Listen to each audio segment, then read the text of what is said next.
Hello guys, for today's video ako ay magluluto na naman ngayon at yan ang aking lulutuin guys.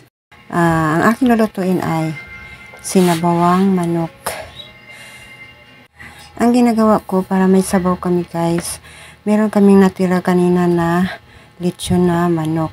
Ang ginagawa ko ay aking hinimay-himay tapos aking sabawin. Yan ang mga sahog ko guys. Ayan, loya, sibuyas at tanglad. Meron pang atsal na haba at saka papaya guys. Ayan. Ginisa ko muna guys bago ko nilagyan ng sabaw. At yan ang itsura na niya guys. At hindi pa yan luto.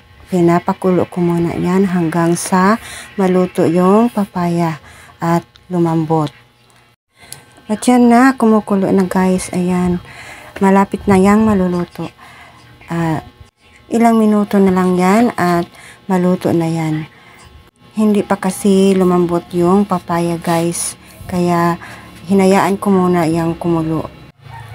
At yan na guys. Luto na guys. Ayan. Ang sarap na yan. May sabaw na kami. Chicken with papaya at malunggay. Kain na po tayo guys. Ayan. Luto na ang aming ulam ngayon. Ganyan lang kasimple ang aming ulam guys. Galing sa tira naming lechon manok kanina. Kaya ayan. Plano ko sana na pansit na lang ang lulutuin ko at isahog ko yung natirang lechon kanina. Kaso guys, parang naumay ako. Kaya sinabawan ko na lang guys at yan ang ginagawa ko. Meron pa naman akong natirang papaya kaya ayun na forma ang aking sinabawang manok. Kaya kain na tayo guys. That's all for today guys. See you in my next video. Bye bye and God bless.